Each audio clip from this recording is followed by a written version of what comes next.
যেহেতু দেখা যায় না, এটা আমি বুঝানোটা আমার জন্য কষ্ট হবে, আর যারা শুনবে তাদের জন্য বুঝতে কষ্ট হবে। এজন্য আমি আল্লাহ পাকের কাছে রুজু হচ্ছি, তার সাহায্য কামনা করছি, যাতে আল্লাহ পাক আমাকে আমার মুখ দিয়ে যাতে সে কথাগুলো যেগুলো আমি বলতে চাচ্ছি এগুলো যাতে আমি আমার মুখ দিয়ে বের হয়, বলতে পারি, আর যারা শুনবে তারা যাতে অনুভব করতে পারে, এই তৌফিক যাতে আল্লাহ তাআলা দেন। আমি কি বলতে চাচ্ছি, কেন আসছি আর কেনই বলবো, এটা আল্লাহ পাক চান তো আমি শেষের দিক দিয়া শেষে হয়তো বলতে পারবো, বলে দিব, আল্লাহ পাক চান তো ইনশাল্লাহ। কেন আমি বলতে চাচ্ছি, আমি যখন বুঝি বলতে 5 বছর সময়টা যখন আমি স্কুলে এখনো ভর্তি হইনি, সেটা 87 এই সময় তো মানুষ কেজি নার্সারি এগুলো ছিল না, ডাইরেক্ট 1-এ ভর্তি করতো, এবং আমাদের ভাই বোন সবগুলো 1-এ ভর্তি হতো 6 বছর হলে। আর আমাদের ভাই বোনের সংখ্যা অনেক বেশি, তখন 7 জন ছিল, 6 জন ছিল। আমি যখন 5 বছর তখন 6 জন ভাই বোনের মধ্যে আমি পঞ্চম। তো আমার ছোট একজন ছিল। ঘরের সবাইকে দেখতাম, অন্য ভাই বোনদেরকে, আব্বাকে প্রচন্ড ভয় পেত। আব্বার কথা শুনলে ঘরের মধ্যে কেউ কোনো ধরনের শব্দ করতো না, যদি আব্বা আসছে শুনতে, আর যদি চলে যেত খুব খুশি হতো সবাই। তো আমি বুঝতে পারতাম না। তো তারপরের বছর আমাকে যেহেতু ভর্তি করবে, আমার পড়াশোনাটা স্টার্ট হইলো। আমার বাবা আবার ভাই বোনদেরকে খুব টাইটে রাখতো, একদম পেন্সিলের মতো সোজা সব ভাই বোন। আচ্ছা। তো যখন আমার বয়স যখন 5, তখন আমার আব্বা আর্মিতে ছিলেন, তখন আগে রিটায়ার করছেন, আমি ছোটবেলা দেখছি আর্মিতে নেই। তখন একটা টেইলারিং, একটা বড় আকারে এই ধরনের বাজারে টেইলারিং না, ব্রু কোর্স, তারপর হচ্ছে ল্যাবরেটরি গভর্নমেন্ট, এই ধরনের পোশাকগুলো নিউ মার্কেটে একটা শপে, নির্ধারিত একটা ইন্ডিকেট করা শপে বিক্রি হতো, আর এইগুলো অর্ডার সবগুলো আব্বা নিতেন। আমি এটা দেখছি ছোটবেলায়। তার আগে আর্মিতে ছিল, তো আর্মিতে ছিল সেটা তো আমি জানি না, ওই সময়টা আমি আব্বাকে এটা দেখছি, এবং খুব শাসন রাখতো এবং খুব টাইটের উপর রাখছে সব ভাই বোন থেকে। তো একদিন বাইরে, তখন তো বিল্ডিং ছিল না, একতলা বাড়ি বেশিরভাগ ছিল, খুব রেয়ার বিল্ডিং দেখা যেত। আমাদের বাসাটা একতলা 2 কক্ষ বিশিষ্ট একটা বাসা ছিল। বাইরে খেলা করতে গেছি, আসার পর তখন বাবা বড় বড় চোখ করে আমার দিকে তাকাইলেন, আর আমি তো ভয়ে, সেই যে ভাই বোনদেরকে মারে তো আমি দেখছি, এই প্রথম আমাকে মারতেছে, সেদিন মারবে আর কি। 5 বড় ছোট চোখ যখন লাল করে তাকাইলো আমার দিকে, আমি তো ভয়ে দৌড় দিছি ঘর থেকে। পাশে এক বাড়ি ছিল, দৌড়ে আমি চলে যেতেছি, আমার পিছনে পিছনে আমাকে মারবেই। সবাই আমাদের ভাই বোনরা তাকে মামা বলে রাখতো। তার বাসায় আমি গিয়ে আশ্রয় নিলাম, এবং সে বাসায় গিয়ে আমাকে মারলো। মারটা এমন ছিল, প্রথম খাইছি তো মার, আর আর্মি হাত ছিল তো স্ট্রং। কত বছর বয়স? 5 বছর। স্কুলে পড়তেন আপনি? এখনো ভর্তি হয়নি, স্টাডি চলতেছে বাসায়, তারপরে বছর ভর্তি হবে। আমাকে যে মার্চ থাপ্পড় দিল, মনে হইতো কি চোখ টোপ পর্যন্ত কেঁপে আসে এরকম আর কি। তো যাই, এখন ছোট হিসেবে হয়তো কম মারছে, তারপরে আমি অনেক ব্যথা পাইছি। তো আমার জ্বর চলে আসছে। আমি এই কথাগুলো বলতে চাইছি, আমাদের ফ্যামিলিটা কিরকম স্ট্রং, এখানে কোনো আবেগের কোনো স্থান নেই, ছিল না। এভাবে আমরা বড় হয়েছি। স্কুলে বাবা তারপর ভর্তি করে দিলেন। যখন স্কুলে ভর্তি হইলাম, তখন দেখলাম আমাদের অঞ্চলে ছেলেমেয়ের সংখ্যা অনেক বেশি হয়, আমাদের ভাই বোন অনেক। তখনই 6 জন ছিল। আমি যখন স্কুলে ভর্তি হয়েছি, তখন আরেকজন জন্ম নিচ্ছে, তখন আমার ছোট 2 জন, আমার 6 বছর, তারপরের জন 3 বছর, আর তারপর মাত্র জন্ম নিচ্ছে আর কি। তো চলতেছে এভাবে। আর দেখতাম যে বাবা যেহেতু টেলারিং একটা বড় একটা কারখানার মতো ছিল, ওইখানে অনেক কাজ এমনি বাসায় নিয়ে আসতো। আমাদের বড় ভাই বোনগুলো দেখতাম যে সেগুলোর কাজগুলো কিছু তারাও করে দিত, ঘরের যে কাজগুলো থাকে, হাতের কাজগুলো, ওই কাজগুলো করে দিত আর কি।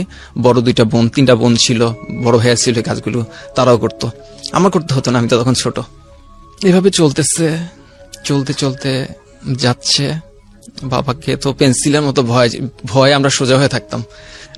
আমার বাবা, আমি যখন মারা যায় তখন আমার বয়স 23। আমি জীবনে কোনোদিন আমার বাবাকে প্রশ্ন করি নাই কোনোদিন, শুধু উত্তর দিছি। এবং শুধু আমি না, আমাদের সব ভাই বোন কোনোদিন কোনো প্রশ্ন করে নাই, শুধু প্রশ্ন করলে শুধু আমরা উত্তর দিতাম। সবাইকে যাই দেখছি আমি তাই করছি। ভয় সবসময় এক ধরনের থাকতো। ভয় বলতে, বাবা যখন বাসায় থাকতাম তখন আমরা খুব হাসাহাসি করতাম, খুব খেলাধুলা করতাম, আর যখন আসতো তখন একদম সোজা হয়ে থাকতাম আমরা।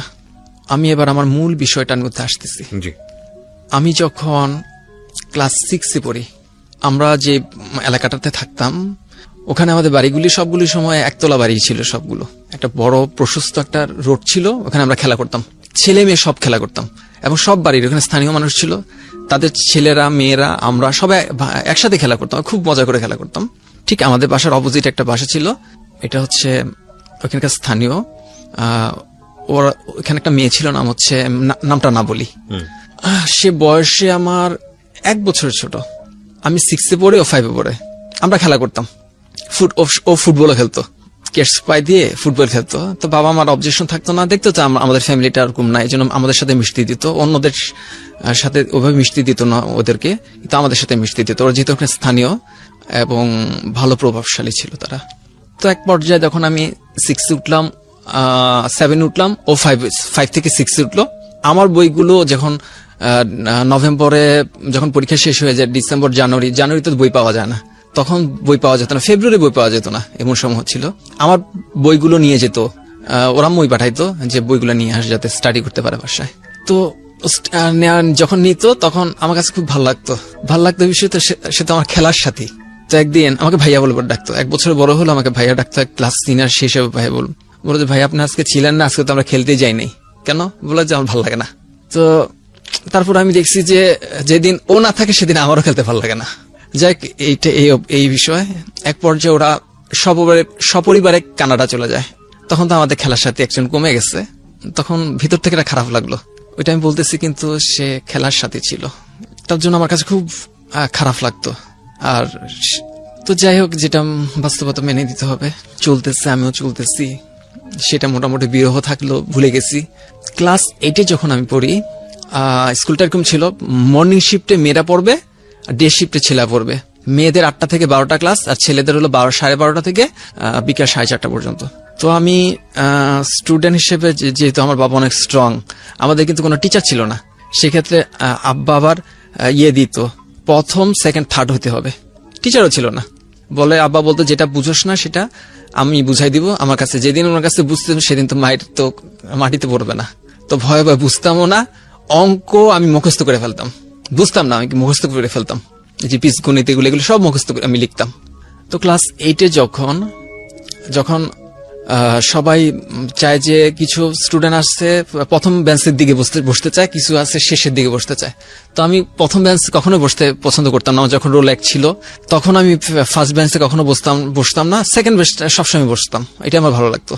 তো আমি সবসময় চাইতাম যে সেকেন্ড বেঞ্চটাকে যাই আমি প্রথমে গিয়ে আমি যাতে দখল রাখতে পারি, এবং আমার সাথে যে ফ্রেন্ডটা ছিল তারা দখল নিয়ে নেবে আর কি। দখলে নিলে আমাদের এই 4-5 জন আমাদের।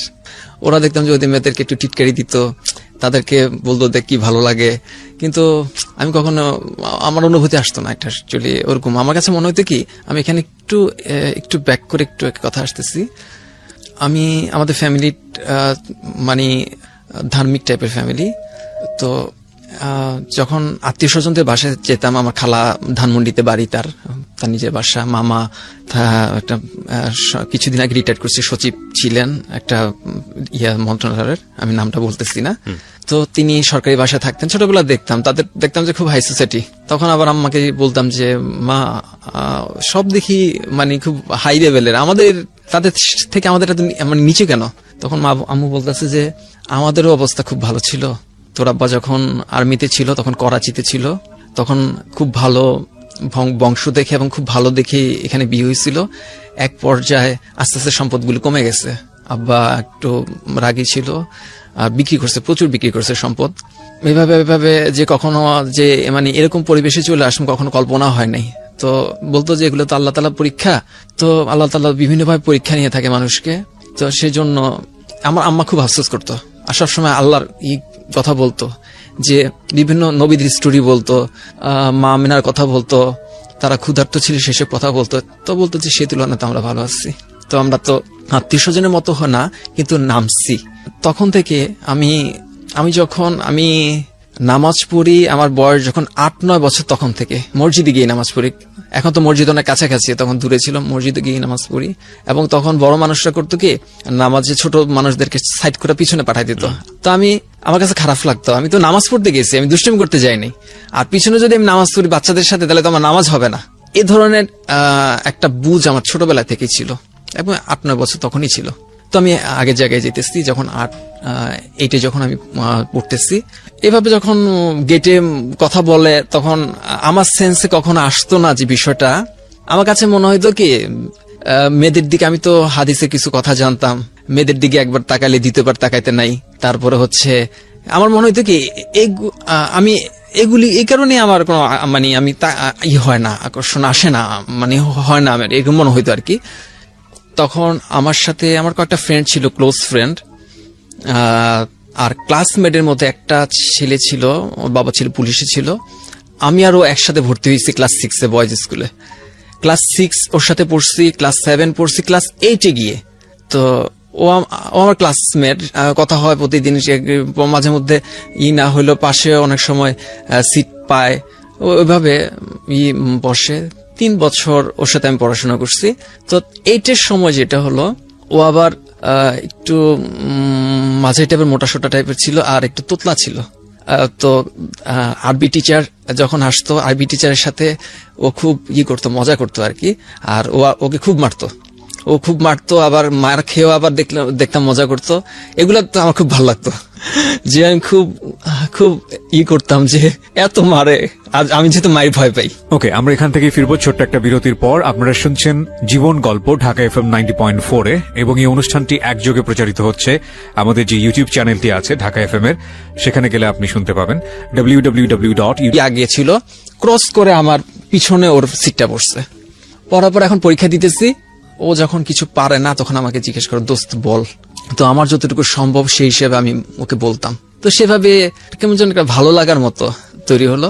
তো আমার কাছে মনে হতো কি, ওকে আমার বেস্ট ফ্রেন্ড হইতে পারে না? আমার বেস্ট ফ্রেন্ড হইতে ইচ্ছে করে ওর, তাহলে ওর হইতে ইচ্ছা করে না কেন? আমার সাথে কথা বলে, আমার থেকে পরীক্ষা দেখতে চায়, তাহলে ও প্রস্তাব দেখ, আমি দেবো কেন? বা আমি যদি বেস্ট ফ্রেন্ড হওয়ার প্রস্তাব দিই, তাহলে সাইদা যে জিনিস আমার কাছে ছোটবেলা থেকে আমার বুঝটা ছিল, সাইদা যে জিনিস নেওয়া হয় ওটার প্রতি কিউরিসিটি কম থাকে, আমার মনে হতো। আমি বললাম যে না, যদি দরকার হয় ওই বলবে বেস্ট ফ্রেন্ড হওয়ার জন্য, আমার দরকার নেই। তো আমি বলি না, কখনো বলা হয়নি, কখনোই বলতে পারিনি, বলা হয়নি। তো আমি পড়াশোনা ইন্টার পর্যন্ত পড়েছি, তারপর আর পড়া হয়নি, আমি কাজে লেগে গেছি। চিন্তা করছি যে পড়াশোনা, এখন তো সরকারি চাকরি পায় না মানুষ, এই অত ঝামেলা বা ইয়ার এক পর্যায়ে তখন এই বুঝগুলি ছোটবেলা থেকে চলে আসছিল, আমার মোটামুটি বুঝ চলে আসছিল যে না, ফ্যামিলিকে একটু করতে হবে, যদি বড় ভাই ছিল একটু সাপোর্টের জন্য কিছু করতে হবে। তো আর পড়াশোনা অফ করে দিয়ে আমি কাজে চলে আসলাম। যেখানে কাজ স্টার্ট করলাম, এখানে ছেলে মেয়ে উভয় আছে। এর মধ্যে আমি বলবো একটা মেয়ে ছিল, বাড়ি মুন্সিগঞ্জ। তখন আমি যেহেতু আমার কর্মক্ষেত্রে একদম ফার্স্ট, আমি জুনিয়র, ও আমার থেকে সিনিয়র, একটু সিনিয়র। যদিও কোম্পানিটা অনেক ভালো ভালো মানুষ দেখছি আমি, অনেক ছোট জায়গায় চাকরি করে, বিভিন্ন সমস্যার কারণে চলে আসে, অথবা একটু সিনিয়র হলেও বয়সে আমার 3 বছরের ছোট। ও পড়াশোনা আরো কম করছে, তাহলে সেই হিসেবে তো ও আমাকে বিভিন্নভাবে মানে বোঝানোর চেষ্টা করতো যে সে পছন্দ করে। অবশ্য সে পছন্দ হওয়ার মতো একজন মেয়ে। আমি দেখতাম যে অন্যান্য ছেলেমেয়েরা যেরকম একটু করে, মানে ওই সময়টার মধ্যে দেখতাম যে ও তা থেকে ব্যতিক্রম, তার সাথে কেউ কথা বলার চান্স পেত না, এবং অদ্ভুত ভালো একটা মেয়ে ছিল। হঠাৎ করে ওর বিয়ে ঠিক হয়ে গেল, আমাকে বলতেছে যে, আপনি করে বলতো আমাকে, আচ্ছা আমার বিয়ে ঠিক হয়ে গেছে, আপনি কি আমাকে এখনো কিছু বলবেন? তো আমি বলি যে কি বলবো, তো কিছু বলার নাই, আপনি বুঝেন না? তো আমি চুপ করে বসে রয়েছি, আমি তো বুঝতে পারতেছি। আমি বলি যে এগুলো তো প্রশ্নই আসে না, এরকম হইলে তো আমাকে পিটা ঘর থেকে বের করে দিবে। মানে বিষয়টা কিরকম ছিল, আপনি ভয়ে বলছেন না নাকি আপনার ফিলই আসতেছে না?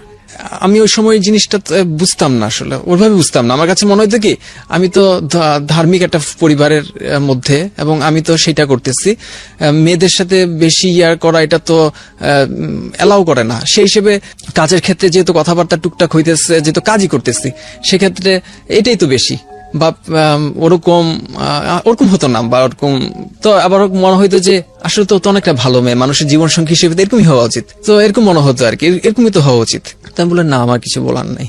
তো সামনে একটা নাইফ ছিল, নাইফটা দিয়ে আপনার হাতটা দেখি, হাতটা নিয়ে ঠাস করে আমাকে এখানে একটা লাগাই দিচ্ছে, এখানে একটা দাগ আছে, দিয়ে দিচ্ছে হালকা। হাসতে হাসতে দিয়ে দিছে যে এটা কেন দিলাম জানেন কেন, যাতে সারা জীবন আমাকে স্মরণ করেন, যখনই হাতের দিকে চোখ পড়বে আমার কথা মনে পড়বে। বলে যে কালকে আমার লাস্ট ডিউটি, আমি চলে যাচ্ছি বিয়ে, তুমি ঠিক আছে ভালো থেকো, শ্বশুর বাড়িতে ভালো থেকো, আমি বলে দিলাম আর কি। পরদিন ওর যেদিন লাস্ট ডিউটি সেদিন আমি আর ওর কাছে যাইনি। তো অফিস ছুটি, আমি নিচে দাঁড়িয়ে আসছি, সম্ভবত সেইটা গাড়িটা ছিল এমডির গাড়ি ছিল, গাড়িটা মানুষ ভিড় বেরোচ্ছে দেখে, লোকজন দেখে আমি একটু দাঁড়াইছি গাড়িটার কাছে যে মানুষ বের হোক, আমি একটু রিল্যাক্সে বের হই। এমন সময় দেখি সে সামনে আমার, বলে যে দাঁড়ায় আসছেন যাচ্ছেন না, বলে একটু ভিড় কমুক বের হও। বলে যে আপনি কি কিছু বলবেন না? আমি বলে দেখো আমার ফিউচার অনেক প্ল্যান আছে, আমি তো বুঝি আমার অনেক প্ল্যান আছে, এগুলা তো ছেলে মানুষ কি সিদ্ধান্ত, আমার তো এটা সম্ভব না।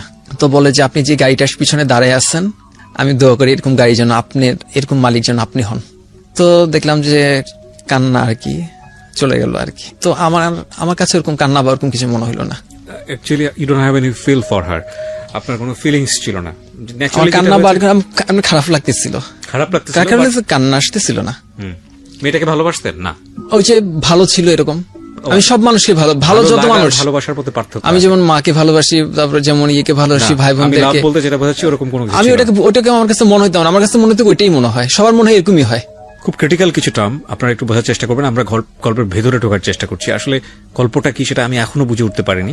আমরা একটু আগাবো সামনের দিকে। হ্যাঁ, আমার কাছে মনে হয় কি এটাই ভালো, এরকমই সবার মনে এরকমই হয়। একটা ভালো একটা কোম্পানিতে চাকরির প্রস্তাব আসলো, আমি যখনই আমার বেটার কিছু হয়েছে তখন আমি সেটাকে গ্রহণ করছি।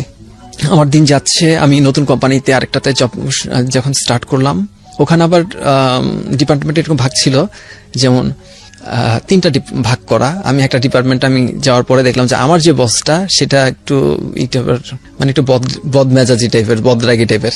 তো দেখলাম যে কয়েকদিন কাজ চলতেছে, তো আর তার আচরণগুলো আমার ভালো লাগতেছে না, একটু বদমেজাজি টাইপের আর কি। তো কিভাবে জানে, যেহেতু ডিপার্টমেন্ট 3টা, আমাকে শিফট করে অন্য একটা ডিপার্টমেন্টে দিয়ে দিল, যদিও আমি জানি না। সেই যে বসটা, তখন আমার বয়স 23, তার বয়স প্রায় 32, আমার বস। আমি যখন ওই ডিপার্টমেন্টটা গেলাম, দেখেন বসটা আসলে অত্যধিক ভালো, খুব সফট কথা, গাছ বুঝাইতে খুব সুন্দর করে, কোনো ট্রাবল হলে কি কারণে হয়েছে তার কাছে খুব সুন্দরভাবে মানে বোঝানো যায়। তাকে এমন ভালো লাগতো, আমি খুঁজতাম কাজ করতেছি, বস কই কোথায় আছে, যদি ভাই বলে ডাকতাম, যদি সম্পর্কে বস কিন্তু ভাই বলে, সবাই আমরা ভাই বলে ডাকতাম, ভাই কই আছে। যখন কোথাও দেখতাম এক কর্নারে আছে, ভাল লাগতো, কাজ মন দিয়ে কাজ করতে পারতাম এরকম আর কি।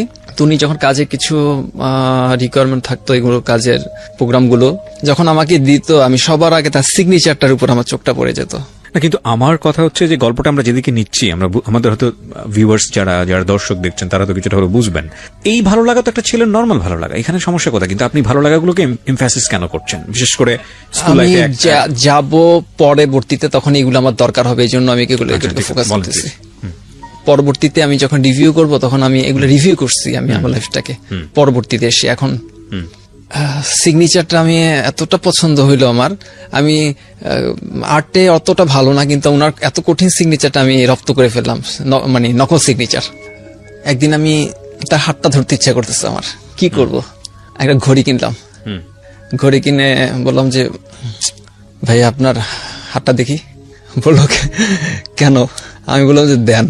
তো হাতটা দেওয়ার পর হাতটা ধরলাম, ধরে একটা ঘড়িটা আমি জাস্ট গর্জিয়াস একটা প্যাকেট ছিল, দিয়ে আমি হাতটাকে করে দিয়ে দিলাম। মানে শুধু হাতটা ছোঁয়ার জন্য আপনি? হাতটা ছোঁয়ার জন্যই আমি শুধু ঘড়িটা দিচ্ছি তাকে। আমি এই জন্য বলবো যে ওই যে অনুভূতিটা আমি এখনো ফিল করি।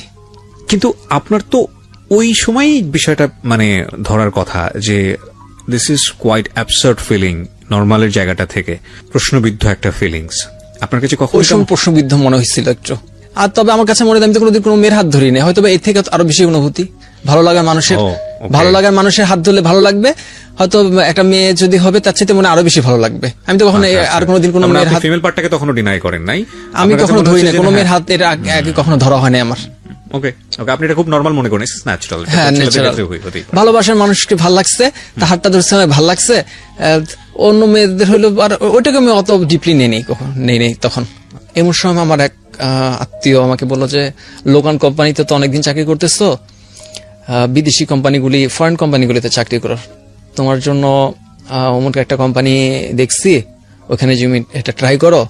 এখন আমি চিন্তা করতেছি যে আমি বলছি যে আমার ফিউচার লাইফে কখনো আবেগ কখনো স্থান পাই নাই কখনো। আমি চিন্তা করতেছি আমি এখানে তো অনেক ভালো আছি, বিশেষ করে এমন একটা বসের আন্ডারে চাকরি করি, ওখানে যাবো, কিরকম আসবে, কিরকম লোক থাকবে, হয়তো টাকা পয়সা একটু ভালো পাবো, বা একটা লোকাল কোম্পানি থেকে এখন ফরেনদের সাথে কাজ করতে হবে।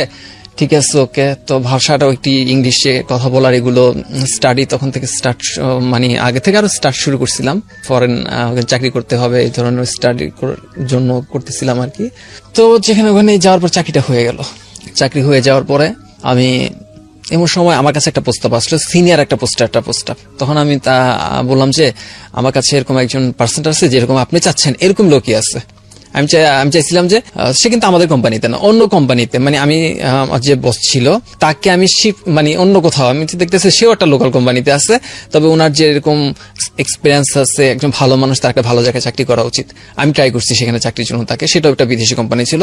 তো আমি তাকে প্রস্তাবটা, তখন ফোনের অ্যাভেলেবেল ফোন যুগ না, টিএনটি সবাই ইউজ করি আমরা। তো আমি আসলাম তার কাছে, এসে তাকে প্রস্তাব দিলাম। সে অনেকদিন পর আমাকে পেয়ে খুব খুশি এবং আমার কাছে ভালো লাগতেছে। অনেকদিন পর তাকে দেখলাম একটা রেস্টুরেন্টে বসে। সে বলল কি খাবা? না কিছু খাবো না। বলে রেস্টুরেন্টে বসে কথা বলবো, এখন কিছু না খেলেও হয়, কিছু তো খাইতে হবে। নিলে নর্মালি কিছু নিতে পারেন, আমার জন্য শুধু পানি হলে চলবে। তো বলো ঠিক আছে, পানি যখন খাবা একটু ওই কোক খাও। তখন কোক খাইতে খাইতে বললাম যে এরকম প্রস্তাবটা দিলাম, সেও রাজি হলো। তারপর সেই কোম্পানিতে সে ইন্টারভিউ দিচ্ছে, বা কি হয়েছে তার সাথে, তারাও তো পছন্দ হয় নাই, বা তার কাছে হয়তো ভালো লাগে নাই, চাকরিটা সে নেয় নাই। ওইখানে আমাদের তার সাথে যেহেতু ফোনেরও যোগ নাই, আর আমিও কর্মক্ষেত্রে ব্যস্ত হয়ে গেছি। ওই যে বললাম না যে জীবন নিয়ে ভাবার অত সময় ছিল না। পড়াশোনার সময় মন দিয়ে পড়াশোনা করছি, চাকরির সময় এখন মন দিয়ে চাকরি করতেছি, অত কিছু ভাবি না, ভাবার এই সুযোগ ছিল না। এভাবে আস্তে আস্তে বয়সটা যখন হলো, যখন আমি দেখতেছি যে না, আমার যে টার্গেটটা ছিল 25 থেকে 30-এর মধ্যে বিয়ে, এই সময়টা তো মোটামুটি চলে আসছে। দেখতেছি মানুষের যে ঘর ভাঙার সংসারগুলি দেখতেছি, এরকম আমাদের আত্মীয়র মধ্যে এরকম ওই সময়টার মধ্যে একটা ঘর ভাঙলো। তো মানুষেরও শুনি, আমি চিন্তা করতেছি দেখে শুনে বিয়ে করতে হবে, এমন বিয়ে করবো না যাতে ঘর ভেঙে যায়। তো এই ব্যাপারে খুব সিরিয়াস ছিলাম, আমি খুবই সিরিয়াস বলা যায়। তো দেখে শুনে আমি বিয়ে করতাম। তখন আমার মনে পড়লো যে আমার ওই যে একটা মেয়ে যে আমাকে হাতটা কেটে দিচ্ছিল, ওরকম যদি পেতাম, কিন্তু ওরকম আমি কই পাবো, এখন তো আমি সিনিয়র হয়ে গেছি। কিন্তু আপনার তো তখন বয়স হয়েছে, খুব স্বাভাবিকভাবেই একটা মেয়েকে ভালো লাগা, মেয়েদের প্রতি প্রেম, ফিলিংস। আমি যখন ইয়েতে গেলাম, ওইখানে মেয়ের সংখ্যা আবার হ্যাঁ ছিল। আমি তখন একটু সিনিয়র, ওই মেয়েগুলি সব জুনিয়র ছিল। ওইভাবে আসতো না আমার, কখনো ওই ধরনের অনুভূতি আসতো না। তখন যেটাকে মনে হইতো যে একটু বেটার, আবার কিছুদিন পরে দেখি যে তার মধ্যে আবার একটু উচ্ছৃঙ্খল একটা ভাব দেখতেছি। না, এগুলা জীবনসঙ্গী হিসেবে তো সিলেক্ট করা প্রশ্নই আসে না। আমার কাছে মনে হতো যে ওই যে 3 বছর, প্রায় 2-3 বছর দেখছিলাম একটাকে, যে ও বেটার ছিল। আসলে জীবনসঙ্গী এরকমই হওয়া উচিত, এরকম মনে হতো আর কি। প্রেম ছিল না? হ্যাঁ, প্রেম তো ছিল না, ওটা প্রেম ছিল না। মনে হতো যে সে একটা সংসারী মেয়ে, তার সাথে যে কোনো মানুষ ভালো থাকবে, এরকম আর মনে হতো। তো যখন 28 বছর এরকম আমি হয়ে গেল, তখন আমি চিন্তা করলাম আমার সাথে তো কোনো মানুষের সম্পর্ক ওরকম নাই। তো ঠিক আছে, এভাবে পরিচিতের মধ্যে যদি বিয়ে করি, কেউ দেখতে গেলাম বা দেখে আর কি একটা মানুষকে বোঝা যাবে, তো আমি এতটা মানে বিপদে পড়তে চাই না। অন্তত যাকে বিয়ে করবো আমাকে জানতে হবে, তার ভালো সম্পর্ক ভালোভাবে জেনে নিতে হবে সে কিরকম। যেখানে যাইতেছি চলাফেরার মধ্যে একটা অফিসে একটা জুনিয়র একটা স্টাফ ছিল, তাকে দেখলাম যে একটু মানে মাথায় কাপড় দিয়ে রাখতো সবসময়। এই জিনিসটা আমার একটু ভালো লাগলো, যে সবসময় মাথায় কাপড় থাকে। সাধারণত অন্যগুলি তো খুব একটু শৃঙ্খলই দেখি, ওর কথাবার্তা একটু সফট টাইপেরই মনে হয়। ঠিক আছে, একটু ট্রাই দেখা যেতে পারে। ওকে, প্রিয় শ্রোতা, আমরা এই জায়গাটায় ছোট্ট একটা বিরতি নেব। আপনারা শুনছেন জীবন গল্প, ঢাকা FM 90.4-এ। এই ধরনের চিন্তা ভাবনা থেকে আমি নিচে মানে একটু ইয়েতে হোক, যাতে সংসার সুখে থাকে। সে দেখলাম যে ফোন পাওয়ার পরে দেখি যে খুব আবেগী হয়ে গেছে। তো ওই জিনিসটা আমার কাছে ভালো লাগে না। তখন এক পর্যায়ে সে যখন আমাকে ফোনে খুব জ্বালাতন শুরু করলো, তখন আমি চিন্তা করলাম এত আসলে যে আমি যাকে যেরকম মনে করতেছে সেরকম তো না, তো আমাকে জ্বালাতন কেন করবে? তখন আমি একটা স্টেট বলে দিলাম, দেখো তোমার এগুলো আমার একদম পছন্দ হয় না, তুমি আমাকে ফোন দিও না। একটা মানুষ এভাবে নিজের শরীর কাটতে পারে আমি কখনো ভাবতে পারি নাই। আমার তো মাথা ঘুরে গেছে, আমি কখনো এই ধরনের দেখি নাই। আমার সামনে বুঝছি, শুনছি মানুষ হাত কাটে, কিন্তু এভাবে হাত কাটতে তো আমি কখনো দেখি নাই।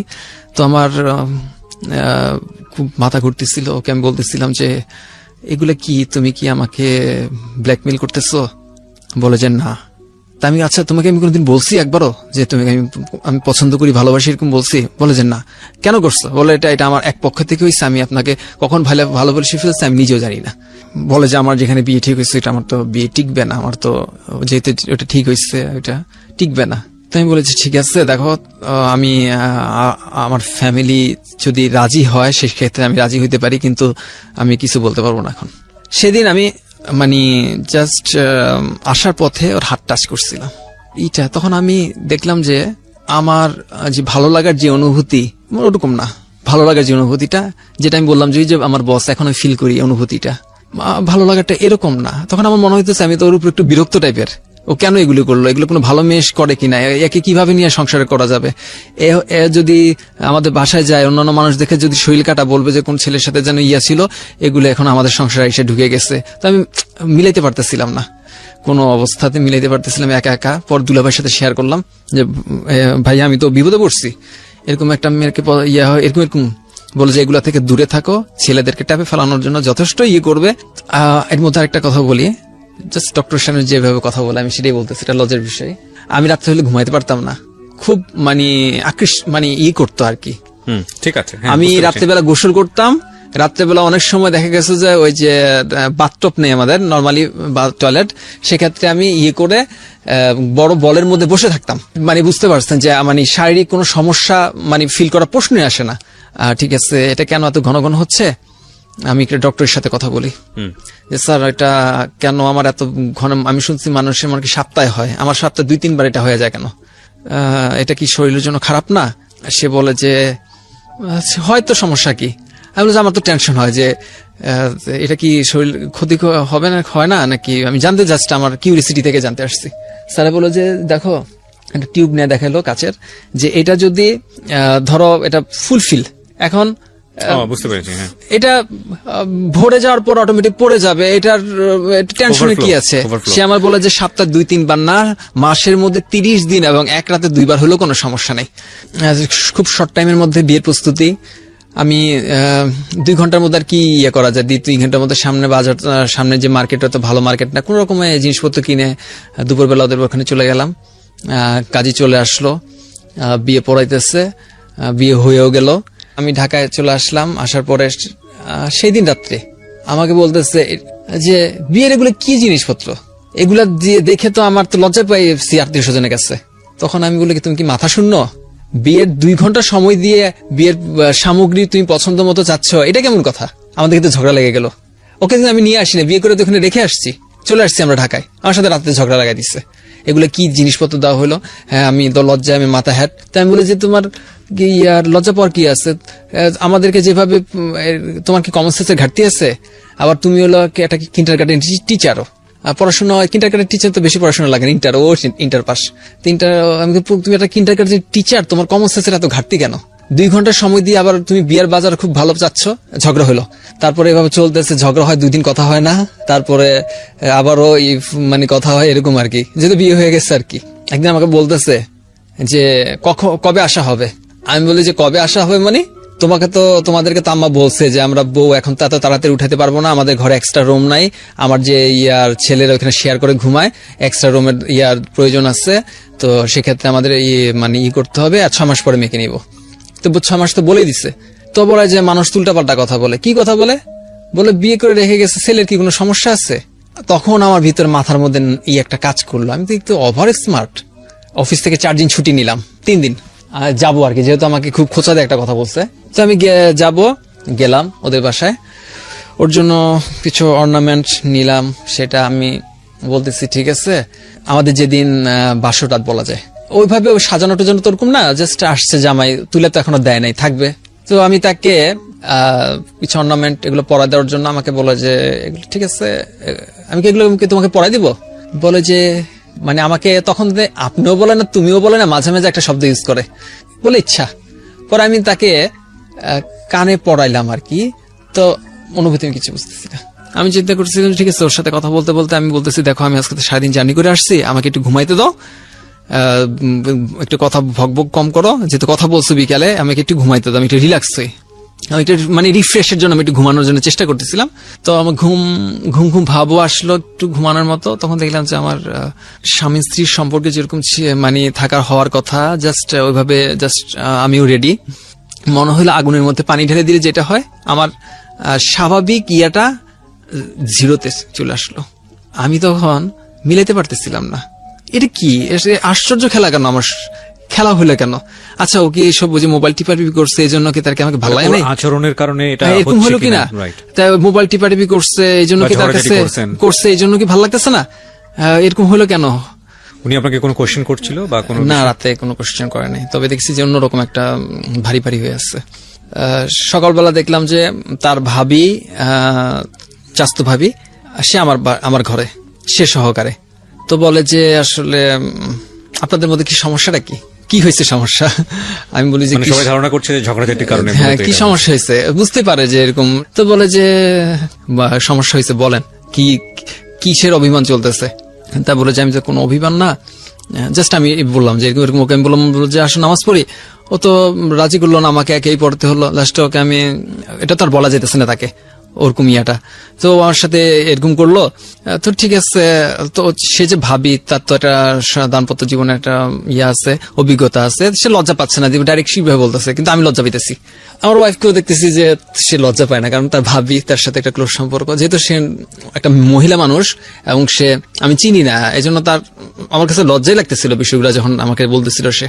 তো চিন্তা করলাম যে হ্যাঁ, ভাবি দুলাভাইদের সাথে যেগুলো শেয়ার করা যায়, ঠিক আছে, অভিজ্ঞতার প্রয়োজন আছে, ঠিক আছে। বললো যে বলো আসলে কি এগুলা তো কেউ এমনি জানে না, জানতে জানতে তো আর হয় না, হইতে জানে। তো ঠিক আছে, আপনার জাস্ট আমাকে একটা সিমটম দিয়ে দিল আর কি, জাস্ট ওকে বলে যায় তুই এরকম করবি না, এরকম করবি, এরকম। তো আমাদের দ্বিতীয় রাত, তো আমি দেখি যে আজকে আগে তো যেটা আমার ইচ্ছা ছিল মানে হইতো, যেটা দ্বিতীয় রাতে আমার ইচ্ছাটাই হইতেছে না। তো তাকে আমি বললাম যে দেখো, আচ্ছা তুমি তো আর বোকা না, ওভার ফাস্ট, তুমি আমার থেকেও বেশি ফাস্ট, তুমি অন্যভাবে নিও না জিনিসটা, তুমি যেহেতু এর আগে আমাকে ইঙ্গিত মারছিলা।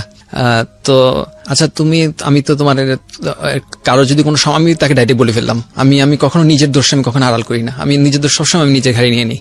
তো আমি বলি যে দেখো, তুমি কি এরকম কিছু মনে করো না যে কোনো সমস্যা আছে, সমস্যা হলে কি তা মানুষ তো জোর করে বিয়ে করানো যায় না, আর এখানে দেখছো যে তুমি ভালো করে জানো যে আমাদের কেউ রাজি ছিল না, আমি কিন্তু জোর করে এখানে এক ধরনের বিয়ে করছি। তো সে জিনিসটা পজিটিভ নিচ্ছে। তাইলে কি মানুষের শুনি যে ওই যে সুইসাইড করে, এই করে সে করে, তারা কি টাবলের কারণে করে এগুলো? আমার ভিতরে প্রশ্নের ঝড় উঠে গেল। আচ্ছা, এটা যদি কোনো সমস্যা হয়েই থাকে, আচ্ছা কেন সমস্যা হবে এটা এরকম? মানে আমি নিজের ভিতরে খালি প্রশ্ন, কেন হবে এটা এরকম? আমি তো কখনো অনুভব করি নাই, তাই এটা কেন হইতেছে? আর নিশ্চয় কোনো সমস্যা আছে, নাহলে হবে না কেন? তো লাস্টে আমি চলে আসতেছি, যখন ব্রিজের উপরে নদী পার হচ্ছি, আমার কাছে মনে হইতেছিল কি জীবনটা আমি তো স্ট্রাগল করে গেছি, যদি অনেক কিছু আমাকে বলা হয়নি, এত বড় জীবনের তো স্ট্রাগল করে গেছি, এখন কোন বিপদে পড়লাম? আর তো ভালো লাগতেছে না বিষয়টা। যদি কোনো সমস্যাই হইলো, গাড়িটা যদি অ্যাক্সিডেন্ট করে পানিতে পড়ে যেত তাহলে ভালো হইতো। অথচ আমার কাছে একবারের জন্য মাথা আসতেছে না, গাড়িতে আমরা প্রায় 40-50 জন মানুষ, আমি আমার নিজের মৃত্যু কামনা করতেছি, এই পুরো বাসের মানুষ যদি মারা যায় তাদের কি হবে? আমার মাথা আসতেছে না।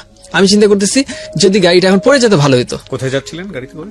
গাড়ি দিয়ে ঢাকা আসতেছিলাম, গাড়িটা যদি ঢাকা পানিতে পড়ে যেত, ওই যে রেলিংটা ভেঙে ওই যে ব্রিজ দিয়ে যাচ্ছে, তো গাড়ি অ্যাক্সিডেন্টে মারা গেছে, কেউ কোনো কিছু কেউ কিছু ভাবতো না। আমাদের সামাজিকতা এই বিষয়গুলো নিয়ে কথা বলা এখনো এক ধরনের ট্যাবু, এবং সত্যিকার অর্থে বলতে যেটা যে খুব একটা ফোকাসও করা হয় না মিডিয়াতে, এইসব বিষয়গুলো খুব সেন্সিটিভ মনে করা হয়, কারণ আমরা সামাজিকতার জায়গাটা থেকে এটা তুলে ধরাকে অনেকেই ভালো চোখে দেখেন না।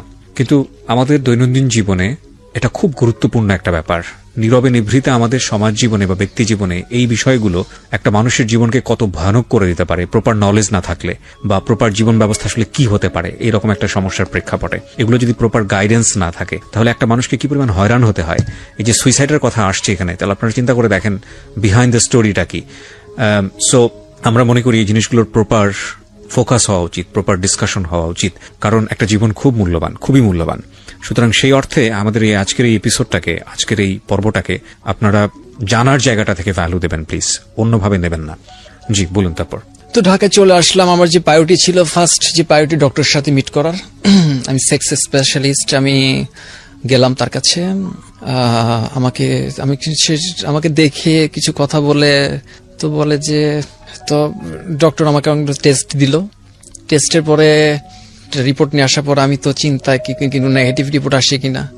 সে বলে যে আপনার তো কোনো সমস্যা নাই, কোথাও All are ব্লাডের positive. সব তো ঠিক আছে।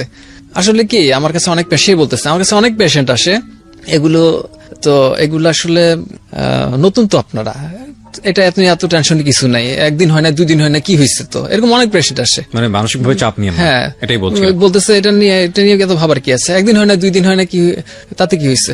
তো বলে সেটা তো অন্যের পরের জায়গা, আপনি হয়তো বা ফ্রি ছিলেন না, মানসিকভাবে ফ্রি ছিলেন না, এটা হতে পারে, আপনি দ্রুত ওয়াইফকে আপনার বাসায় নিয়ে আসেন। তো আমি বললাম যে হ্যাঁ, এটা একটা ভালো একটা সাজেশন দিচ্ছে ডক্টর। হ্যাঁ, আমার বাসা যেমন ফ্রিডম মনে হয়, ওখানে তো আমার ফ্রিডম মনে হয় না, ওনার একটা বাসা মনে হয়, এটা হতে পারে, এটা হতে পারে। তো আমি যত দ্রুত সম্ভব তাকে নিয়ে আসলাম। আসার পরে আমার বাসা যখন, আমি তখন ফ্রিডম, আমরা কিন্তু এক হয়ে যাচ্ছি, মনে হইতেছে মাঝখানে একটা বাধা। আগে যে বলতে আগুনের মধ্যে পানি ঢেলে দিচ্ছে, আমার এখন দেখতেছি যে না, আগুনের জায়গায় কিছু আগুন আসছে, কিন্তু সম্ভবই হচ্ছে না। মানে যেটা আমি যে সিমটম গুলো আমাকে বলছে যে এরকম হলে এরকম সিমটম হয়, এরকম হলে আমি খুঁজে পাচ্ছি না। যাই হোক, কয়েকদিন পরে আমরা মিলিত হইলাম, সম্ভব হলো। তো যখন সেটা কোনো পদ্ধতি ছিল না, তো আমাদের সাথে সাথে বাচ্চা চলে আসলো পেটে। তো বাচ্চা যখন 4 মাস পেটে যখন, তখন বেবিটি স্পয়েল হয়ে গেল, ও একটু ধরাধুরি করতো, এই টাইপের দেশে গেছিল।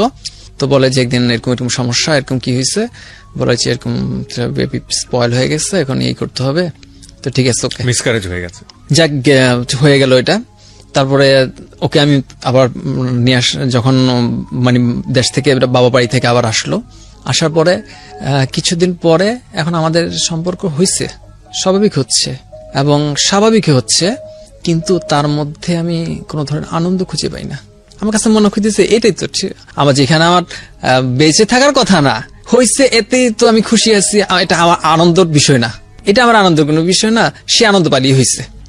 আমি সারাদিন অফিস করে এক রাতও ঠিক মতো ঘুমাইতে পারতাম না, বুঝতে পারতেছেন আপনি হয়তো। বাচ্চা যখন দ্বিতীয়বার নেওয়ার, আমি বলতেছি তাড়াতাড়ি বাচ্চাটা নিয়ে নেওয়ার জন্য, সে বলে যে আমাদের বয়সে মেয়েরাদের তো বিয়ে হয় না, সেখানে আমি এখন বাচ্চা নিলে আমার বান্ধবীরা হাসাহাসি করবে। আমি তোমার বয়স হয়েছে তো 24 বছর হয়ে গেছে, তোমার এই বয়সে, মানে সে বলতেছে যে আমাদের বড় আপুদের তো এখানে বিয়ে হয় নাই।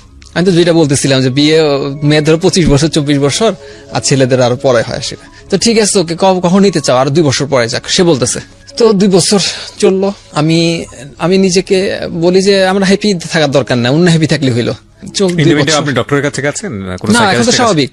আপনার কাছে মনে হচ্ছে এটাই স্বাভাবিক? আমার কাছে মনে হয় আমার ভালো লাগে না, তো আমার ভালো লাগে না, এটা তো ডাক্তারে কি করার আছে। আপনি মনে করেছেন এটাই ন্যাচারাল?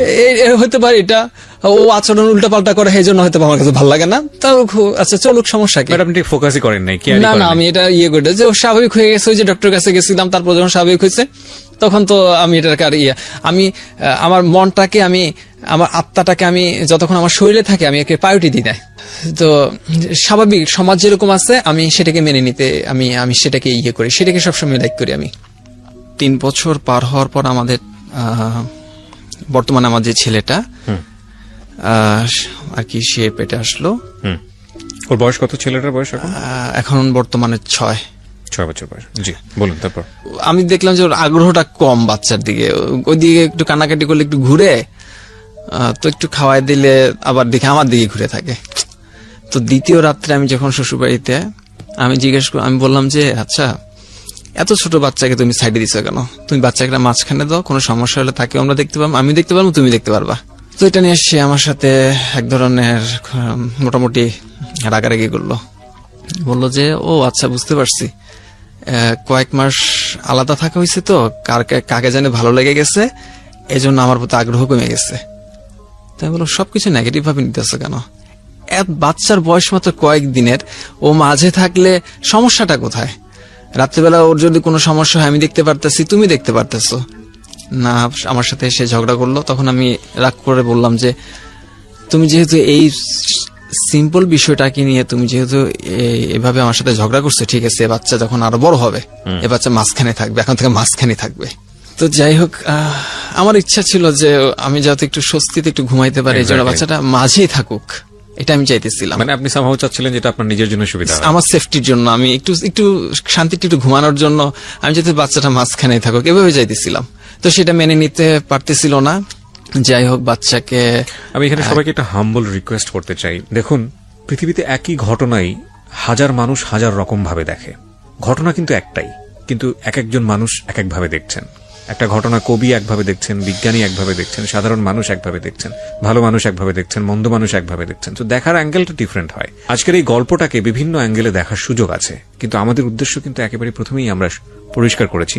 উনি মনে করছেন ওনার জায়গাটা থেকে ওনার যে স্বাভাবিক জীবনটা হওয়া উচিত ছিল, আমাদের মতো যদি আমরা সাধারণীকরণ করি যে আমরা যেভাবে নর্মালি একটা লাইফ লিড করি, প্রকৃতিগতভাবেই ছেলে এবং মেয়ের মধ্যে যে স্বাভাবিক সম্পর্কটা, সেখানে ওনার একটা ব্যতিক্রম ছিল। এই ব্যতিক্রমটা আপনি নিজের স্বাভাবিক অবস্থার সাথে তুলনা করে এটাকে হাস্যরসাত্মক না করা এবং একই সাথে ওনাকে মূল্যায়ন না করা। সুতরাং আমরা যেন আমাদের জায়গা থেকে এটা তুচ্ছ তাচ্ছিল্য, টিটকারি বা অন্য কোনোভাবে যেন আজকের এই গল্পটাকে ডিফাইন না করি, এটা আপনাদের কাছে আমার বিনীতভাবে অনুরোধ থাকছে। তাদের একটা নিয়ন্ত্রিত যে ব্যবস্থার মধ্যে আমি চাচ্ছিলাম ওই ধরনের ব্যবস্থার মধ্যে আনা যায় কিনা। প্রথমত বিষয়টা আপনার ভালো লাগতো না, প্রথমত আমার অল্প অল্প ভালো লাগতো, আর বিষয়টা তারপরে আমার ভালোই লাগতো না, মানে ভালো লাগতো না, খারাপও লাগতো না, মানে এক ধরনের রেসপন্সিবিলিটি, একটা দায়িত্ব কাজ করবো, তার ইচ্ছার মতো মাফিক আমি কাজ করতাম না। কিন্তু এটা নর্মাল লাইফেও তো অনেক সময় হতে পারে। ডক্টর আপনাকে পরবর্তীতে ডক্টর কি বলেছিল? আমি যাচ্ছি এরপরে যেটা হলো, এখন আমার কাছে খারাপ লাগা শুরু করলো। মানে প্রথম অল্প অল্প ভালো লাগা, তারপরে কয়েক বছর পর যেটা হলো মানে ভালো লাগে না, আর যেটা হলো বাচ্চা হওয়ার 2-3 বছর পর এখন আমার এটা ভালোই লাগে না। তারপর যাই তার অধিকারের জন্য আমি সেভাবে করতেছি। তো এক পর্যায়ে যখন হয়ে গেল, আমি আমার শ্বশুর সাথে আমি কথা বলা প্রয়োজন মনে করলাম। আমি দেখতাম, আমি তো বুঝতেছি যে এর আগে তো ডক্টরের সাথে কথা বলছি, ডক্টর তো সব টেস্ট করছে, আমি তো নিজের শরীরকে আমি বুঝি না, আমি এখানে তো ঠিক আছি। আচ্ছা, ওইখানে গেলে কেন এরকম অ্যাক্টিভ থেকে প্যাসিভ হয়ে যায়? এটা তো একটা রহস্য খেলা করতেছে শরীরের সাথে। আর একটা জিনিস হলো, অনেকে দেখতেছে মন বলে, আসলে মন তো না, এটা তো হচ্ছে আত্মা আর দেহ। যেমন আমি একটু পরে কথা শেষে আমি এটা বিষয়টা নিয়ে এটা নিয়ে আমি কথা বলবো। আমি মূলত আমার ইচ্ছেই আমার এটা নিয়ে কথা, আত্মার বিষয় এটা। সেখানে তো এখানে নিয়ন্ত্রণ এখানে চলতেছে না, ইচ্ছা অনিচ্ছাও কাজ করে না, কারণ আত্মারও একটা ইচ্ছা থাকে। আর আত্মাটা যখন আমাদের দেহে থাকে, তখন আমি আত্মার উপরে একটা প্রাধান্য, আমার একটা বিস্তার করতে পারি। আত্মা যখন আমাকে ঘুমায় ফেলে যখন আত্মা বের হয়ে যায়, তখন তো প্রায়োরিটি আত্মা। আমি এটা নিয়ে একটু পর কথা বলবো। শেষে শ্বশুরের সঙ্গে কথা বলছিলেন? আমি শ্বশুরকে আমি বলতেছিলাম যে বাবা, আপনার সাথে এরকম মানে ফার্স্ট আমি কাউকে জানানোর মতো আমি লোক খুঁজে পাচ্ছিলাম না। তো শ্বশুরের সাথে আমি একটু ফ্রি ছিলাম, শ্বশুর আমাকে পছন্দ করতো, আমি শ্বশুরকে পছন্দ করতাম। তো সেই হিসেবে শ্বশুরকে আমি টোটালি বললাম, বাবা আমি আপনাকে কিছু কথা বলবো, আপনি কি বিশ্বাস করবেন? বলে, কেন নয়? আমি তো বলি যে সব বাবা মা তো চায় আমার সন্তান যেন থাকে দুধে ভাতে। এখন তো আমি আপনার মেয়ের এগেনস্টে কথা বলি, বিশ্বাস হবে আপনার? তো কেন হবে না? আমি বলে যে আমি যে কথাগুলো বলবো সেগুলো তো বিশ্বাস হবে না। তো বলে যে না, তুমি বলো। আমি বলে ঠিক আছে, আমি কোরআনটা হাতে নিয়ে কথা বলি। আমরা ড্রয়িং রুমে কথা বলতেছিলাম, এমন সময় আমার ওয়াইফ সেই রুমে আসলো, এসে বলে, কি বলা হচ্ছে আব্বাকে? ওর এই আচরণটাকে আমার শ্বশুর পছন্দ করলো না। তো বলে যে তুই বেডরুম থেকে এখানে আসছিস কেন? তো বলে, কি বলতেছে? আমি তো শুনছি বাচ্চা হওয়ার পরে আমাদের স্বামী স্ত্রীর কোনো সম্পর্ক আছে নাকি? আমি বলি যে স্বামী স্ত্রীর সম্পর্ক বলতে তুমি কি মিন করতেছো? সে বলল যে আমি ওকে বুঝাবো, আমি তো ওর কথা তো শুনলাম, আমি ওর মার সাথে কথা বলবো, ওর মাকে তো করাবো। আর ওকে তো একটু রাগারাগি করলো শ্বশুর, যে আমি তো চোখের সামনে দেখতেছি, তুই এরকম আচরণ কেন করতেছিস? এ ধরনের কথা কিভাবে বলিস তুই বাবার সামনে? বলছে, এভাবে বলছে। মানে নিজে যতটুকু মনে হয়েছে যে ঝাড় ফুক থেকে শুরু করে সবকিছু তো করলাম, করার পর আমি আশা ছেড়ে দিলাম যে না, আসলে আমি তো আর পারতেছি না, আমার পিঠ তো দেয়ালে ঠেকে গেছে। তখন আল্লাহকে বললাম, আল্লাহ আমি তো আর নিতে পারতেছি না, যদি আত্মহত্যা মহাপাপে আমি জানি, তুমি তো অবগত আছো, তোমার এই বান্দাকে তুমি ক্ষমা করে দিও। তখন আমি আত্মহত্যার চূড়ান্ত সিদ্ধান্ত নিয়ে নিই। আমার রফিকে বলতেছিলাম, আচ্ছা আমি যদি না থাকি তুমি কি বাচ্চাকে পালতে পারবা না? বল, হঠাৎ এই কথা। আমি যেহেতু চূড়ান্ত সিদ্ধান্ত নিয়েছি, আমি চাইছিলাম যে আমার প্রপার্টি গুলো ঠিক মতো বুঝাই দেওয়ার জন্য। তো এইগুলোর দলিল কোথায় আছে, ব্যাংকে কোথায়, কোন ব্যাংকে কি পরিমাণ টাকা আছে, কোথায় কার কাছে কত টাকা পাবো, ডিটেলস আমি ওকে বললাম, যেহেতু আমি চূড়ান্ত সিদ্ধান্ত নিয়ে নিছি। পর এখন আমি চিন্তা করতেছি কিভাবে সুইসাইড করা যায়, অপশনটা খুঁজতেছিলাম। আমার কাছে আবার মনে হয় যে ঠিক আছে, শেষ আরেকটা ট্রাই করি, আরেকটা চেষ্টা করি, দেখি সম্ভব হয় কিনা। তো তখন শ্বশুরবাড়ির সাথে সবার সাথে কথা বললাম যে আমি দেখেন, আমি আমার সুইসাইডের কথা বললাম যে আমি এরকম ভাবে ও এরকম আমাকে পেন দিয়ে দেখে আমি দুনিয়া ত্যাগ করার সিদ্ধান্ত নিচ্ছি, এরকম এখন আমি লাস্ট করতেছি। তো তাকেও তার আত্মীয় স্বজন করলো যে তুই বাড়াবাড়ি, অতিরিক্ত বাড়াবাড়ি, মানুষের হাজবেন্ড যখন তোর অন্য আত্মীয় স্বজন দেখতেছিস না 3 বছর বাইরে থাকে, তাদের কি হয়েছে ওর সবার সামনে বলতেছে, বাইরে থাকা এক জিনিস, সামনে থাকা এক জিনিস। তার মানে বিষয়টা হলো এরকম যে আপনার আত্মীয় স্বজন সবাই মোটামুটি জেনে গেল যে আপনার একটা সমস্যা আছে। কাছাকাছি বলতে কাছাকাছি গুলো একদম ক্লোজ, মানে শ্বশুর শাশুড়ি, তাদের 2 জন, আর আমাদের কাছের পরিবারের মানুষগুলোর মধ্যে জানাজানি হলো। আচ্ছা, আমাদের জেনারেল পারসেপশনের জায়গা থেকে মানে সবাই মনে করে যে বাচ্চা হওয়া মানে হচ্ছে হাজবেন্ডের আর কোনো প্রবলেম নাই, মানে হাজবেন্ডের যদি কোনো সমস্যাই থাকে তাহলে তো বাচ্চা হলো কিভাবে, এটা হচ্ছে আমাদের জেনারেল পারসেপশন। কিন্তু আপনার এই গল্পটা আজকে যে জায়গাটায় অ্যাঙ্গেল দিচ্ছে, তাতে এটা ঠিক যে আপনাদের মধ্যে একটা সম্পর্ক ছিল এবং সন্তান দান করার, সন্তান জন্ম দেবার যে শারীরিক ক্ষমতা প্রকৃতিগত হবে সেটা আপনার মধ্যে ছিল। বারবার হয়েছে, এটা 4বার, 4র্থতম বাচ্চা এটা, মানে এটা ছিল। কিন্তু একটা জিনিস যেটা আপনি বলছেন, জানেন এটা মেডিকেল সায়েন্সের ব্যাখ্যাতেই হয়তো বা এটা ভালো বলবে, কিন্তু অ্যাজ এ প্রেজেন্টার হিসেবে আমার কাছে যেটা মনে হচ্ছে সেটা হলো হোয়াট ইউ ডিড, এটা আপনার মন থেকে কখনোই আসেনি এবং ভালো লাগার বিষয়, কখনো ভালো লাগার বিষয়, যে কারণে আপনি একটা সময় স্টপ করেন এবং আপনাদের মধ্যে দাম্পত্য জীবন যেটা হয় মানে একটু করতেছি আর কি, গ্যাপ আপনার ওয়াইফের জায়গা থেকেও এটা মেনে নিতে পারছিল না, এবং যেটা হচ্ছিল যে এটা এমন একটা পর্যায়ে গেছে পরিবারের মানুষগুলো ভয়ঙ্কর রকম ভাবে একটা মানে বলা যেতে পারে একটা জীবনযাপন, এবং সেটা আপনাকে এতটাই শক করেছে যে আপনি একটা সুইসাইড করার প্ল্যান নিয়েছেন। এবং এটা জিনিস চিন্তা করে দেখেন, মানুষ কতটা ভয়ঙ্কর পরিস্থিতিতে থাকলেই এই ধরনের প্ল্যান করে। কজ আপনার তো ভালো জব আছে, আপনার বাচ্চা কাচ্চা আছে, আপনি একটা আপাদমস্তক যতটুকু দেখেছি মনে হয়েছে যে আপনি খুবই রিলিজিয়াস একটা মানুষ, ধর্মকর্ম করা একজন মানুষ। তারপরে আপনার বাকি সাইডগুলো সবই ওকে ছিল, শুধু একটা পার্টিকুলার বিষয় যেটা আপনার জীবনটাকে কি ভয়ানক রকম অসহ্য লেভেলে নিয়ে গেছে। ওকে, তারপর আমি চিন্তা করতেছিলাম যে আচ্ছা, দুনিয়াতে কি এমন কেউ আছে যে আমার কথার উত্তর দিতে পারবে? আমার মনে হয় কি ওর অতিরিক্ত হওয়ার এগুলির কারণে হয়তো আমার অনীহা সৃষ্টি হইতেছে। আমি ওকে এভাবে বললাম যে এটা মনে হয় ও অতিরিক্ত চাচ্ছে, এই জন্য আমার অনীহা আসতেছে। আবার আমি চিন্তা করতেছি যে মিলাচ্ছিলাম আর কি অতীতের বর্তমান, এগুলোর মাথা তো এলোমেলো হয়ে গেল তখন। তো আমি ঠিক আছে, লাস্ট আরেকবার ওরা করে দিল, ঠিক আছে, বিয়ের 6 বছর পার হয়ে গেছে, ঠিক আছে। তোকে আমি বললাম যে ঠিক আছে, আমি বললাম যে দেখো, আমি আল্লাহকে আল্লাহ, আমি তো ছোটবেলা থেকে, হ্যাঁ আমি এমন হতে পারে যখন থেকে আমার নামাজ ফরজ হয়েছে 5 ওয়াক্ত পড়ি নাই, হয়তো 3 ওয়াক্ত পড়ছি, 2 ওয়াক্ত পড়ছি, মিসিং হয়েছে, সেটা এমন করলাম যে ঠিক আছে। আমি যখন সাহাবারা তাদের সমস্যা দোয়া করে আল্লাহ তাআলা থেকে আসমান থেকে নামায় ফেলতে পারতেন, নামাজ পড়ে তারা কি পরিমাণে আমলদার ছিল, যেমন একটা নামাজের মাধ্যমে নামে ফেলতে পারতেছে, আমাকে এরকমই হইতে হবে। সাহাবারা তো দেখাই দিচ্ছেন, আল্লাহ রাসূল তো মডেল দেখাই দিচ্ছেন তাদেরকে তাদেরকে অনুসরণ করার জন্য। কেউ যদি আমার সাহাবাদেরকে অনুসরণ করে সেজন্য জান্নাতের পেয়ে গেল, অনেকগুলি পেলাম। তারা কিভাবে চলাফেরা করছে, হ্যাঁ এখন আমাকে চেঞ্জ করতে হবে। তখন আমি বললাম যে আমার শ্বশুরকে বললাম, শাশুড়ি বললাম, দেখেন আমি টোটালি যেভাবে ছিলাম তা থেকে আমি এখন বেরোবো, একটা টোটালি ফ্যামিলি, ইসলামিক একটা ফ্যামিলি টোটালি যেভাবে পালন করে ঠিক সেভাবে আমি করব, এতে করে ওকেও করতে হবে, আমিও করব। তো আমি রিজাইন দিয়ে দিলাম অফিসে। এমডি তো অ্যাকসেপ্ট করতেছে না, তা বলে যে কি সমস্যা? তো আমি বলি যে ফরেনার, আমি বলি যে আমি একটু অসুস্থ, ডক্টরের সাথে কথা বলছি, সে আমাকে কিছুদিন রেস্ট নিতে বলতেছে, তো আমি চাকরি আপাতত কিছুদিন করবো না। তো বলে যে তোমাকে আমি দেখতেছি বেশ কিছুদিন ধর তোমার শরীরটা অনেক একটু স্লিম হয়ে গেছে, মুখটা মলিন, মনটা খারাপ দেখি, আসলে এভাবে রেস্ট নিলে তুমি আসলে সুস্থ হবে না। পকেট থেকে 10,000 টাকা বের করে আমাকে দিল, দিয়ে বলে যে তুমি ভালো ভালো ফ্রুটস করো, একটু করো, চাকরি ছেড়ো না। তো তার রিকোয়েস্টে আমি আরো 2 মাস ডিউটি করলাম। তারপর এক পর্যায়ে বললাম যে না, আমি আর চাকরি করব না। সেটা আমাকে অনেকভাবে করলো, আমি ছেড়ে দিলাম। এক পর্যায়ে রাগ করে আমি আর যাই না। তো যেহেতু আমাকে আটকে রাখতে চাচ্ছিল, আমি আমি বন্ধ করে দিছি যাওয়া। তো আমি চলে গেলাম। কত সালের ঘটনা এটা হচ্ছে 2016 সালে ফেব্রুয়ারি মাসে। আমি তখন তারপর আমি ঈদে চলে গেলাম, 42 দিন সফরের চিল্লাতে চলে গেলাম। সেখানে গিয়ে আমার কথা হচ্ছে কি, আমি আল্লাহর ঘরে পড়ে থাকবো, একটা সমাধান না হওয়া পর্যন্ত আমি ফিরতেছি না, এরকম একটা। তো এখানে যাওয়ার পরে হইলো কি, আমি ওখানে তো আর কোনো কাজকর্ম নাই, অফিসিয়াল কোনো কাজ নেই, কিচ্ছু নাই। সেখানে শুধু সেখানে বেশ কিছুদিন থাকার পর এমন হলো যে আমরা মনে হয় রসুলের জামানার সেই সময়টার মধ্যেই আছি, যেখানে অনেক কষ্ট থাকবে, অনেক বেদনা থাকবে, কিন্তু তারপরে মানুষের মধ্যে একটু তৃপ্তি থাকবে। তো 42 দিন পর যখন ফিরে আসলাম, তো আবার 42 দিন ওয়াইফ আমার শ্বশুর বাড়ি ছিলাম, নিয়ে আসলাম আবার বাসায়।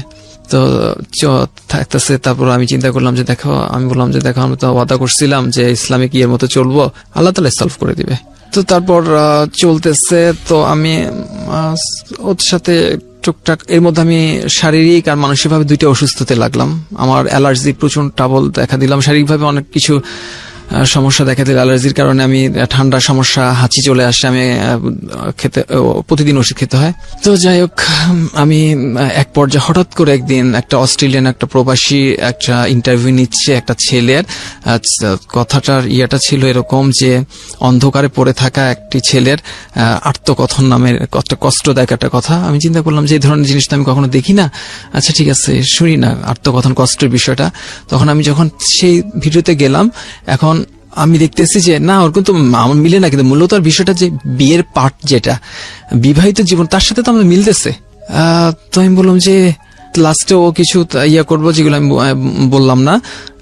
তো আমি বলি যে তাহলে কি এটার প্রভাব, তাহলে কি আমিও সেই এটার আক্রান্ত, তাহলে এরকম। তো আমি, আমার ভিতর কিউরিওসিটি খুব বেড়ে গেল। আমি এরকম এক একে 4টা, আমি যখন ওদের ঘটনা আমি শুনলাম, অনেকগুলোর মধ্যে থেকে 4টা নিলাম আর কি, যেগুলো বেস্ট, ওগুলো যেগুলো একটু অশ্লীল টাইপের, এগুলো আমি শুনি না কখনো, এগুলো ভালো লাগে না আমার কাছে। তো যেগুলো আসলে ওরা সমস্যা পড়ে, মানে একজনের 4 বছরের সংসার ভেঙে গেছে, 4 বছর সংসার করছে, আর করতে পারতেছিল না, তার কষ্টের কথাগুলো শুনলাম। ধরনের ডাটা ঘেটেছে 4টা, হ্যাঁ, সিমিলারিটি খোঁজার জন্য, সিমিলারিটি খোঁজার জন্য আমি দেখছি যে বিয়ের পরে জীবনটা যে এটা আমার সাথে মোটামুটি মানে 50-50 বা মিলে যায়, পুরোপুরি মিলে না, 50-50 মিলে আসছে। তখন আমি চিন্তা করলাম হ্যাঁ, আমি তো রহস্য খুঁজে পাইছি এতদিন পর। আমি খুব আনন্দিত হয়ে গেলাম যে আল্লাহ শুকরিয়া, অন্তত আমি আমার প্রশ্নের উত্তর তো পাইছি। কিন্তু আমার আনন্দটা স্থায়ী হলো না, 2 দিন ছিল আনন্দটা।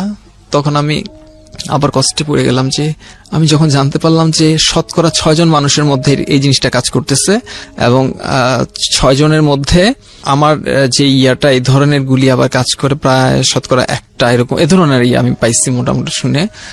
তো চিন্তা করতেছি যে আসলে কি করা যায়, এত বড় একটা, এতগুলি মানুষ, আমি আমার কষ্ট, আমি তো মনে করতাম দুনিয়াতে মনে আমি একাই কষ্ট, আর আমি তো মাইনা ইয়ে করছি। তো আল্লাহ তাআলা বাকি জিন্দেগি এভাবে কষ্ট হোক, সমস্যা নাই, তো আখিরাত যাতে সুন্দর থাকে। কিন্তু এত মানুষ আক্রান্ত আর কষ্ট পাইতেছে। তো আমি তখন করতে লাগলাম স্টাডি। মানে আপনি ধরে নিলেন যে পৃথিবীটা আপনার জন্য সুখের জায়গা না, এবং এটা এক ধরনের ইবাদত, বা আপনার জায়গা আমার জন্য আমি ছেড়ে দিচ্ছি, আমি এবং কষ্ট করবেন আপনি, আমি করব, আমি এটা মেনে নিচ্ছি। তো আমি চাইলাম যে আমার জন্য যে তাহলে আরেকজন মানুষ কেন করবে, তাকে জানাই দেওয়া উচিত। যেহেতু আমি জানতাম না, আমি জানাইতে পারি না। এখন যেহেতু আমি জেনে গেছি, তার স্বাধীনতা আছে, সে কি সিদ্ধান্ত নিবে এটা জানার জন্য। তো আমি এখন যদি মুখে বলি, সে তো বিশ্বাস করবে না, তা বিশ্বাস করার মতো না এগুলো। কি বলবেন তাকে? মানে আমি টোটাল ডিটেইলসটা বলে দিব যে এই ধরনের আমার মধ্যে কাজ করতেছে, এই কারণে তোমার সাথে আমার এগুলি ভালো হচ্ছে না। ডিটেইলস বলতে মানে কি বলবেন? মানে বলতে চাচ্ছিলাম যেটা আর কি, যে আমার মধ্যে যে এটা একটা প্রভাব কাজ করতেছে। এটা বলতে আমি আমার কোনো মেয়েকে ভালো লাগছে না, আমার কোনো, হ্যাঁ আমি বলবো আর কি, বলার আগে যে অত বিশ্বাস করবেন, এই জন্য আমি কিছু মানুষের ঘটনাটা আমি ডাউনলোড করে রাখলাম, ওকে শোনানোর পরে আমাকে বলতেছে এগুলা শোনানোর মানে কি। তো আমি বললাম যে মানি আছে, আল্লাহকে সবর ধরো, যে কথা বলবো এটার কথাগুলো মানে শোনার জন্য অভ্যস্ত তৈরি হও। তখন আমি তাকে বলতে লাগলাম আমার ঘটনাগুলো। দেখো, আমি আমার জীবনে এরকম হয়েছে, তুমি যে আমাকে অপবাদ দাও, বিভিন্ন মেয়ের পাল্লায় পড়ছে, সেই আজ পর্যন্ত আমার কোনো মেয়েকে বলতে পারবো না। এখন বলতে পারবো যে এটা আমি তো এখন বুঝবো, যেহেতু আমি ছেলে মেয়ে উভয়ের সাথে যেহেতু আমি চলাফেরা করতেছি, আমি তো এখন বুঝতেছি, যেহেতু বিয়ের আগে তো আর বুঝতে পারি না। তুমি যদি খুব বলো যে রূপসী কোনো একটা মেয়ের কাছে আছে, আমার তার প্রতি কোনো অনুভূতি আসবে না। তাকে আমি বলে দিলাম, বলে দেওয়ার পর স্টেট বলে দিলাম আমি তাকে। তুমি এখন তাকে আমি জিজ্ঞেস করলাম, তোমার যে চাচাতো ভাইটা বিয়ে করতে চাইছিল, শুনলাম সে এখনো বিয়ে করে নাই, তাহলে তুমি এক কাজ করতে পারো, তোমার এখানে তুমি যদি রাজি থাকো, তার সাথে আমি কথা বলি, তোমার আমি তোমাকে বিয়ে দিয়ে দিব।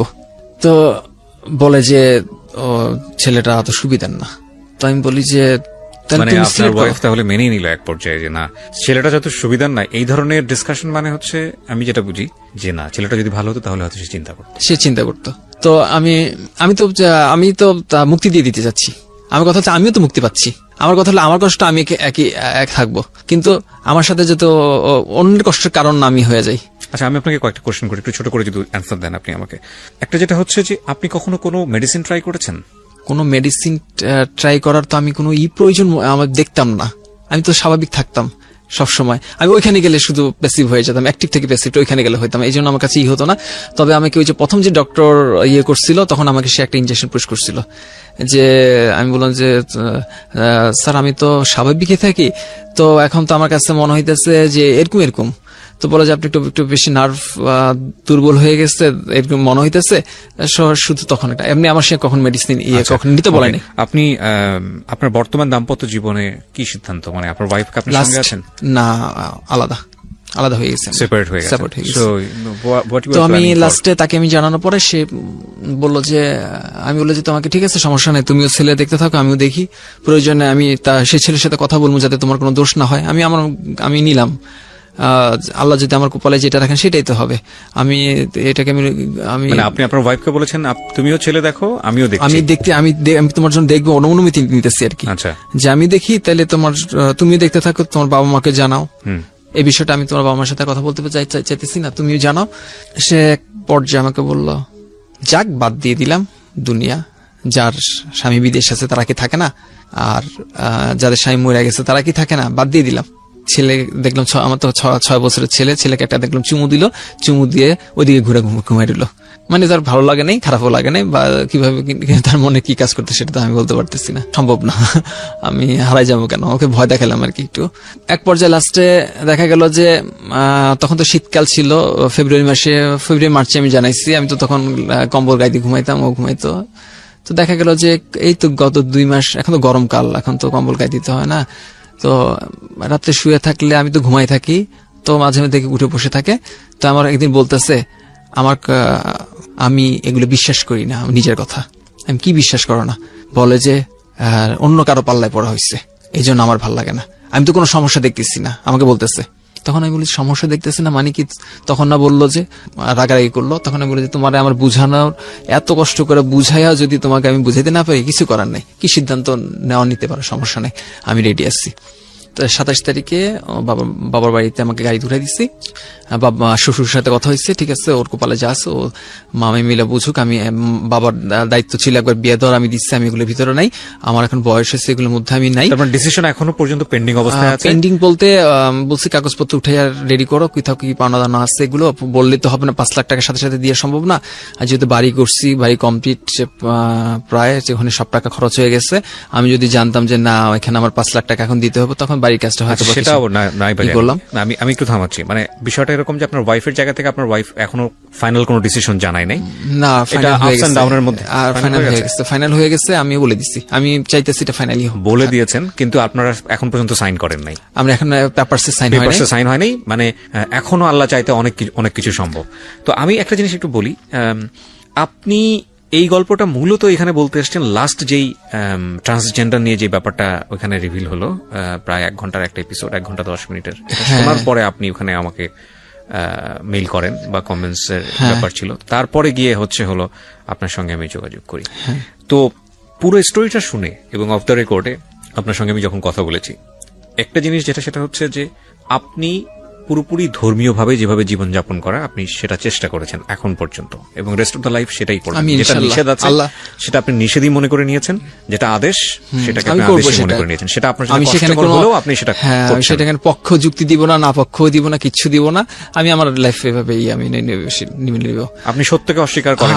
আমি শুধু এটার জন্য আমি এখানে আসার যে বোধটা সেটাকে আপনি অস্বীকার করেননি, কিন্তু আপনি ধর্মীয় বিধান যেটা আপনাকে বলা হয়েছে আপনি সেটা মেনে নিয়েছেন। হ্যাঁ, এই প্রসঙ্গে কি আপনার কিছু বলার আছে?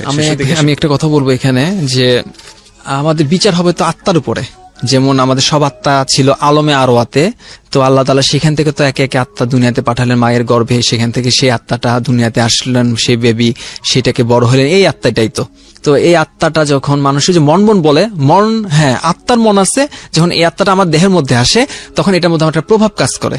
তো আমি বলতেছি মানুষ মন কেন বলে, এটা তো মন না, এটা তো আত্মা, এটা আত্মার টোটাল, এটা সেপারেট একটা জিনিস যেটা মানুষের নিয়ন্ত্রণ তখনই থাকবে যখন আমার দেহে থাকবে, যখন আমার দেহ থেকে বের হয়ে যায় তখন এটা নিয়ন্ত্রণ তো আমার না।